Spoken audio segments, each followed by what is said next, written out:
Bonjour téléspectateurs, bonjour Banamboka, bonjour Banaki, bonjour Bana RDC Mobimba, bonjour Banamboka, bonjour chers compatriotes, donc partout dans le monde entier, Bana Kinshasa, Bana Équateur, Bana Grand Katanga, partout, to pesibino encore mbote makasi na émission na biso ya chaque samedi show.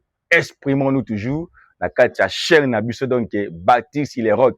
Donc beau s'abonner massivement. Donc, vous cotiez, vous likez vidéo, vous partagez, vous s'abonnez. Parce que, na minute yo, la vérité à l'information, n'est awa. Donc, tu sais, na bio, donc, kota na chaîne abiso, on a occupation, on a besoin d'émission, on a besoin de contact, on a besoin de publicité, promotion, nyonso, awande, tu peux ça comme information, donc, d'une manière maximale. Donc, tu peux savoir mbote, dans les grands prêtres colochens, Bogabel, Yoyo, frappe encore, sans oublier donc notre superviseur, donc le directeur Ryan, depuis encore beauté. Voilà, tu es na information du jour, comme d'habitude, samedi, le samedi le 6 décembre. Donc, 4e numéro à chaîne Abisso, donc Baptiste les rock. Banamboka, là, si information allait dominer, si la signature et accord de Washington, tu peux décortiquer. Alors, après, on va en parler si, suite à Makamboya, ville, province, ya Kinshasa. Gouverneur de la ville, de Kinshasa, M. Daniel Bumba, na minute au dossier commis Wapi. On va en parler sur ça et puis, tout cas, si vous évoquer si Makamboya insécurité na ville, province, ya Kinshasa. Alors, sans plus tarder, d'abord, le tout d'abord na Makor Washington, là, Tokozonga na 3e numéro. Mais, tu vas d'abord na ville à Kinshasa. Parce que, accord de Washington, tu peux analyser yango, tu komi wapi, bandaki ndenge nini, et ce qui ndenge nini. Alors, tu d'abord na ville, province d'abord ya Kinshasa, Baimboka, balance encore motion d'interpellation contre le gouverneur la ville à Kinshasa, Daniel Bumba. Balancer motion et pas ya député moko, Eli ya Mongafula. Pourquoi balancer motion? Parce que ndenge zaboye, ville, province à Kinshasa est mal gérée. Suite, il y a lettre, oyo, il y a bureau, il y a cabinet, chef de l'État Bakomaki, na ministre de l'Intérieur, na interpellation Congolais par rapport à l'insécurité, par rapport à ville à Kinshasa, donc qui est mal organisée. Alors, Daniel Bumba, Azaki Netandoaïke, il y a coupé sa information, mais après ça qui va répondre s'il y a malongate par rapport, il y a accusation ou bakizéleye. D'abord, Banjela, il y a vu la Kinshasa, ils ont d'abord mabé. Banjela va fondre le chantier en désordre. Jusqu'à présent, embouteillage toujours, donc il y a haut niveau. Deuxième chose, ce que l'on voulait mettre dans la ville la Kinshasa, Okoleka Wapi. Okoleka Wapi. Vu la Kinshasa, c'est mal géré. Troisièmement, Bosoto et commis et belé. Gouvernement central a financé des millions de dollars. Mais jusqu'à présent, il y a eu des Daniel Bumba, il y a eu na ba chaîne sur la télévision ba tenir ba question Bumba la biki non ba exécution en travail o ya ko benda ba caniveau ko benda ba salité ya ko vaquer be moniste et comme na 70%. Alors Bemboka tout na question 70% ngo komi sikoyo wapi parce que vu la Kinshasa ça toujours na bosoto na ba désordre siko 70% ba travaux oyo ya sali yango et outeli wapi. Alors comme a petit ba réponse ya no ya malongate de ba député provincial balancer l'émotion. Je crois que mardi oyo à kokende kuna maintenant c'est pour que ameka pour répondre à ba question ba Eli. Mais notre souhait c'est que Bumba faut pas bengana Daniel Bumba. Bumba za ko mériter que la gouverner la ville à Kinshasa té parce que ville à Kinshasa ça le kola ba pays le kola ba Gabon le kola ba Brazzaville donc étant donné na ville à Kinshasa le kola ba Gabon puisque Gabon parce que Kimbanse qui a Pamba ça le kola Gabon. Alors ville à Kinshasa ça doit avoir un gouverneur compétent, un gouverneur qui a les idées, et un gouverneur qui est capable de gérer la ville de Kinshasa. Mais Bumba, Azali incapable, il y a que j'ai vu pour faire Kinshasa. C'est mon achiko. Alors, notre souhait que non, Daniel Bumba, Babengana parce que il a nous montré ses limites et incompétentes. Il y a que j'ai vu province, il y a Kinshasa. Parce que, hormis ça, l'insécurité et l'équipe makasi na ville à Kinshasa, Bamobondo, isusu makasi na province ya Kwangu na Kwamutu les mobondo ça donc terrain ya sakanati mais tu dois comprendre hein ministre intérieur Chabani pendant 32 ans lit bo critiquer ce soit passé mais bo na pouvoir mobondo ba na base à rien parce que mobondo ba différent na ba M23 parce que M23 ba na base à rien na bango na Rwanda ceux qui ba attaquer bango ba ki na Rwanda ba mais mobondo siko ba na base te baka ba machette na bango na mais le gouvernement congolais est incapable même si à côté de biloko bondo wana 13e région militaire boza wapi mobondo akomi ko massacrer bato parti par là ba braquage au sakanati na ba kitambwa wa ba monga fula chaque jour il y a des tueries parce que la ville est en insécurité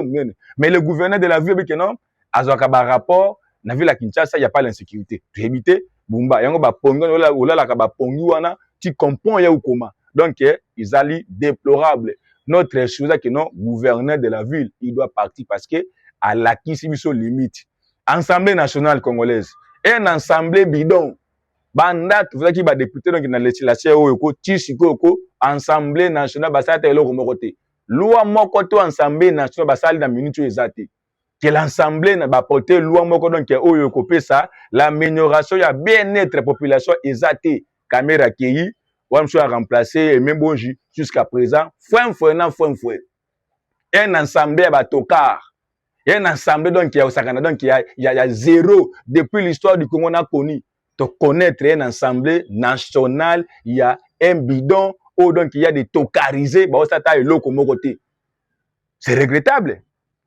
des accords de Doha ben mboka pour comme siko na moboko sikoyo il y a émission na biso donc fungola misu bola nanga très bien les gens parlent beaucoup bakor ya Doha bakora Washington tuti komona wa récemment wa yaki mokolo ya jeudi les 5 le chef d'état congolais mona mboka Antoine Félix Tshisekedi akumi délégation ya 200 personnes baki wapi na Washington côté Rwanda kuna Paul Kagame akumi délégation à 5 personnes. Toi d'abord d'abord il y a organisation d'abord. Rwanda baki na délégation à 5, Kagame na 4 na loko la 5 personnes. Biso wa délégation il y a 200 personnes. Bakumi na kata New York, pardon na Washington, na capitale États-Unis. Kagame akuma donc jour avant signature. Kagame a organisé repas dîner. Donc il y a si ba sénateur américain, ba sénateur donc républicain, ba proche à Trump. C'est si maman na repas ouais yambi batu wana na Washington. Ba aussi makambo d'abord ya Rwanda, opération on te wana na États-Unis. Ba aussi l'investissement il faut États-Unis ba investir na Rwanda. Ba soli makambo ya Rwanda na ba sénateur américain avant signature accord. Mais biso wa délégation ya 200 personnes mouyaya na Sina Salama porte-parole la chef de l'État basali conférence de presse na ba journaliste bo Kinshasa ba kiekuna ta d'abord au niveau d'abord la réflexion d'abord son homologue délégation à 5 personnes mais il a parvenu à ça donc il raconte moi ba sénateur américain mais ils ont parlé si makambo d'abord ya comment investir et puis coopération terrain en États-Unis mais côté nabiso délégation à 200 personnes OK non pour animer conférence kaka les Congolais il y a ni ndele mokoté ni eloko mokoté. Deuxième chose tokubi na kacha salle pour na conseiller ba korwana délégation à 200 personnes wana o bakumbaki wana bakochaka 3 personnes bakotaki wana kata salle il y a que 3 personnes si 200 il y a que 3 oyo bayaki accès na kacha salle délégation rwandaise si 4 il y a que 3 o bakotaki wana sikoyo bo dépenser ba millions d'argent na kesa l'État. Bo misi mbongo ebele pona bozwa batu bakine. Siko batu wana ba coach na kati ya salle te sikoyo bakene ko sala kuna nini. Il faut faire la différence entre voyage amical, voyage de touristes na voyage d'État. C'est un voyage d'État.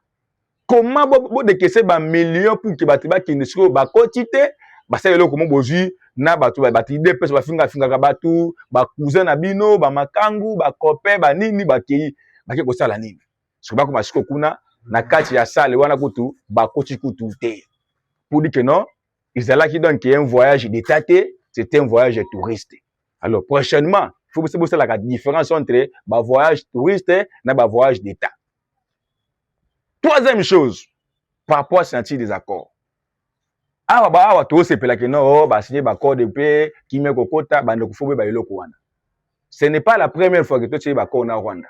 Parce que je vois ba non ils a donc à comment historique c'est faux. Na 2002 Kabila Joseph na Paul Kagame ba signé ba code devant président Afrique du Sud.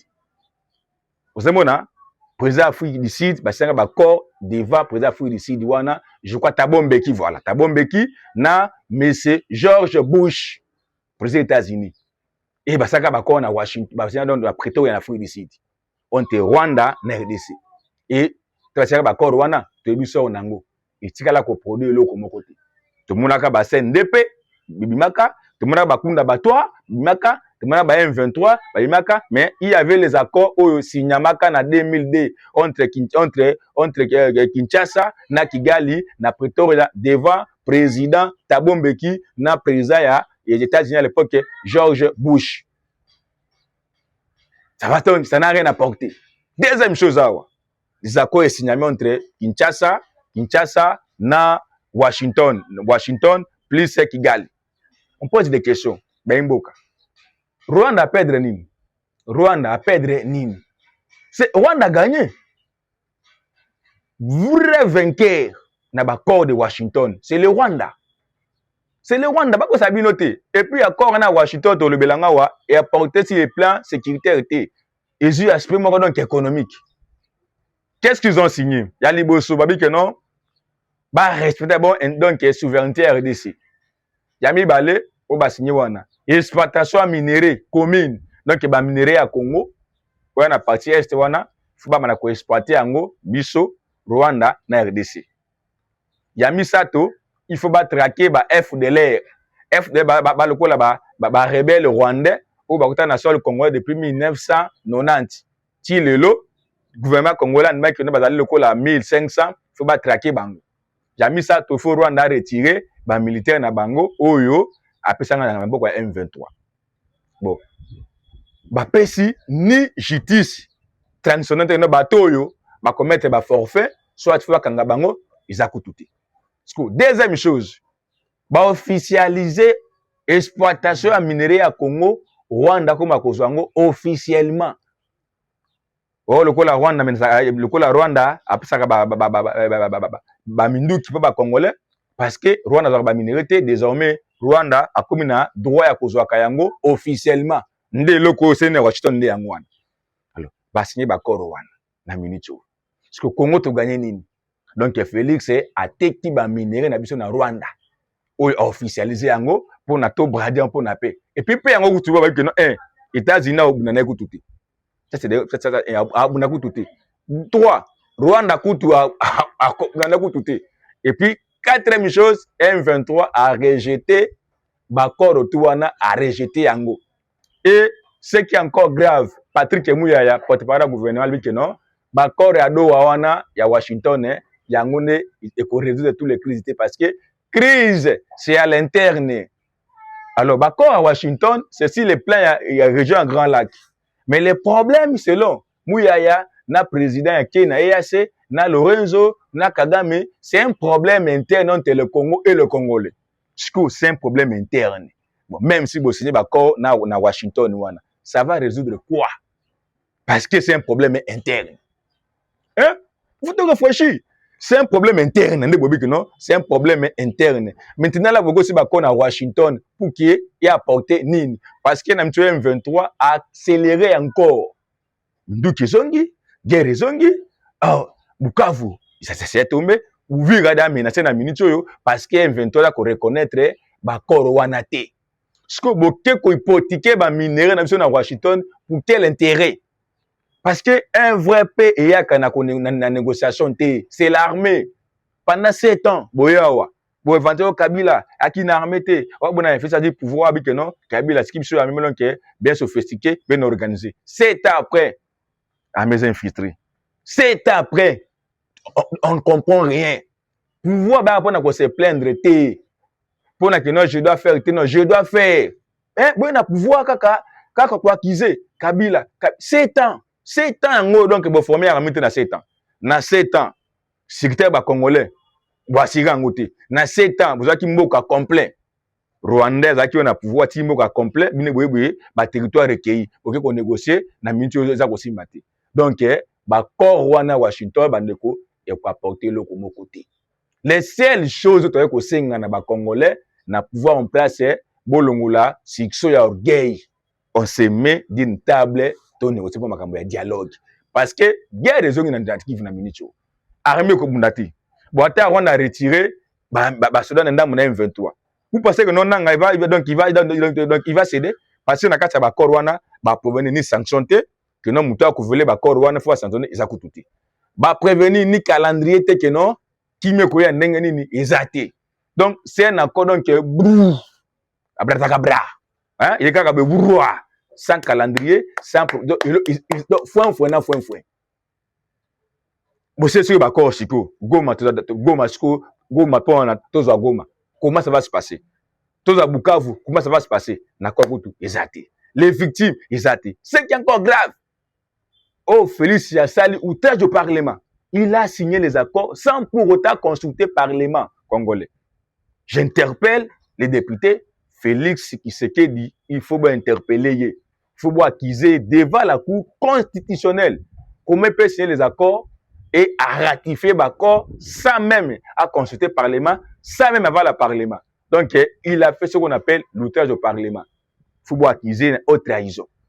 Alors, vous allez dire que Senga, n'a pas Congolais, opposition, comme pouvoir, société civile, il est temps, bah, distraction et kiming. Tout à c'est distrait mingi, na goma, bah, d'accord, koufa, na buka, d'accord, souffrir, bon, convoquer dialogue inclusif, oyo, et qu'on ramène, bah, tout autour d'une table, pour que, bah, tu vas discuter, pour que, tout le cas, solution, parce que solution, kouta, na do wate, et kouta na Washington, te, les accords là, bah, signés, et qu'on apporte kimate, les 16 sociétés contre les Congolais, on se met d'une table pour discuter si makambo ya mboka to luki solution pour que to kende na ba élection moko ya malamu mais makambo do wana ba Washington wana ce sont des distractions ça va rien apporter alors le 8 oyo décembre wa ils allaient discours sur l'état de la nation au moins na mboka Félix il va parler devant le congrès du Sénat na Assemblée nationale pour que toyeba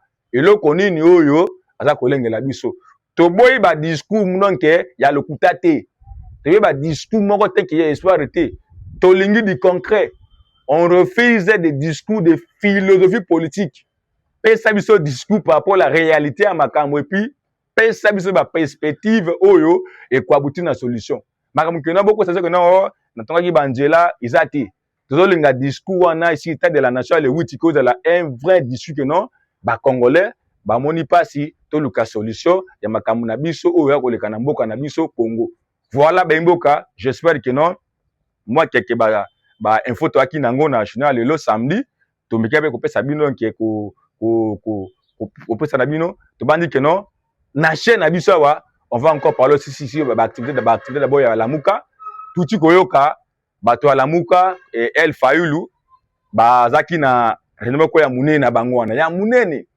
basangisi ba parti ebele et parti historique Abako parti ya mona mboka Kasavubu boyebi Kasavubu ancien président république na biso donc parti wana donc e ko rejoindre le bloc ya ECD ya Martin Fayulu ba parti ba Nico ba mona mboka ba Prince Mpenge lelo basali bloc na bango na niveau ya Lamuka et Lamuka wana activité moko ya munene le 21 na niveau ya Lemba Livulu. Donc, mon mboka Fayulu Madidi, ye moko abike non, à partir ya le 21 décembre, yo, ba na mama na activité moko ya munene na niveau ya Livulu ya Lemba pour que babe la makambo ya Lamuka. Entre temps aussi, mon mboka Moïse Katumbi Champwe, ye pe, voilà pe tant de pays que, on te peut sa discours na yeke, ye pe a sengi que non, il faut tokende na dialogue.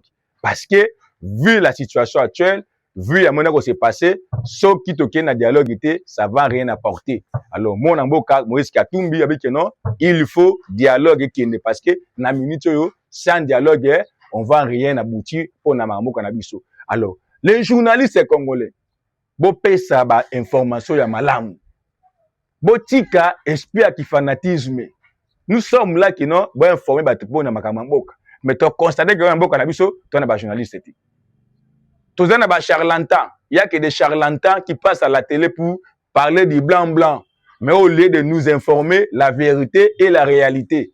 Mais on a du blanc-blanc. Hein? Mbata, ceux qui professeur Mbata, mais professeur était. Comment un professeur Mbata, l'homme qui enseigne, entre guillemets, droit constitutionnel, mais Mbata, c'est devenu comme un militant. Mbata akiza Kabila, que non Kabila zui, a dit institution, ça comme ça donc plateforme politique. Mais l'homme Mbata, l'homme la minute yo, aussi secrétaire primaire non sacré, Mbata aussi institution non sur la mboka. Beaucoup bâti union sacrée. Et ça les mawapi. Et ça les mawapi. Union sacrée comme constitution. Et ce qui est très grave encore, je suivais encore un communicateur IDPS dit que non, Augustin Kabouya, donc c'est une institution. Ah! N'habité est-ce que moi bateau moi bazako j'ai vu ça est-ce que botanga ba classe à malonga tondengeni. Bana mkoni Kabouya comme institution. Kabouya Augustin depuis quand comme institution? Parce que na mboka na biso wa toloko na 3 institutions politiques.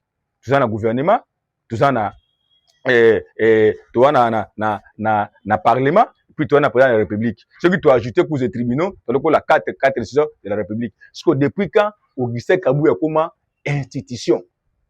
Parce que tu DPS, boyele biso makambo ba ko maîtriser 32 ans. Oh, parce que donc na kati Angela sous les bois. Alors l'imagination, vos pensées pour sous les bois. Bon ramena on mboka na biso lolo qui pays là déchiré, pays c'est reculé d'une manière à l'état parce que battre ba gérer biso baza na vision mon côté. Pour na kochité ba na Équateur, ba na territoire basankusu, noka ki ba information mi ba ko lela, ba na Équateur, ba na basankusu, ba na bazade. Boza la calme. Tu dois préparer makambo na Kinshasa wa normal. Je crois na kokita na bazade na basankusu la donc année prochaine. Na zona basankusu pour quitter tout fansa makambo tout. Na ko ko la bien que na basankusu baza ko souffrir, basankusu bazan delate, basankusu maizalité, basankusu bazan insécurité. Vu la basankusu territoire basankusu ali reculer.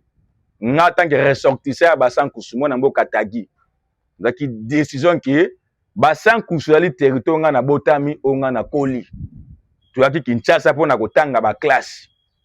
Tangi politique to silisi il est temps pour notre topunini faut investir na basankusu na kokita basankusu na mois de septembre 2026 ngai moko na bazade na kokita wana et na ko espérer que non na ko postuler na basankusu parce que biso to na système donc ya nani ya soso mi andekete po ndeke soka lia pour moi ki soso ata yengi akosuka wapi kana kachandako tu yaki pona totanga ba classe tangi ba classe toto awa na minchoyo c'est le temps photo penser na territoire basankusu na pesi message ya ba ressortissant tout ya territoire basankusu to na bomoko territoire na biso très reculé à basankusu loko la biso ba jeune tu as soudé na Kinshasa wa to na même morale union sacrée de basankusu bana bazade on soit toujours unis et bando kwa travailler na basankusu kuna na bando ba tigana bo travailler kuna bando ba Patrick Lochocho bo travailler ba dicter ces boka bo travailler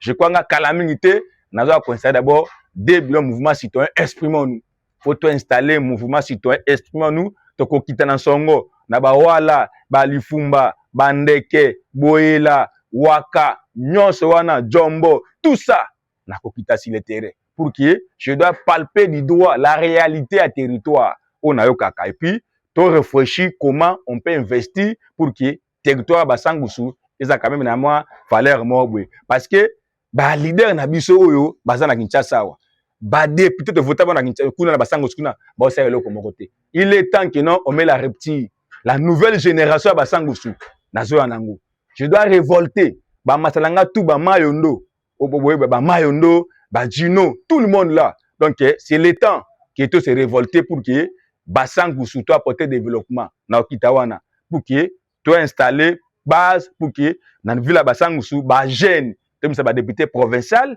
ba député national et ba ministre provincial pourquoi pas gouverneur Équateur dans mon basangusu pour que tout me ko ramener développement je crois que non to possible encore mbote et tu auras toujours chaque samedi on a besoin de publicité besoin de promotion tout celle mabele contacter biso awa et puis sans oublier notre boss donc les big bao donc Bogabel yo frappe encore on a besoin de la théâtre yaka to entraîner yo.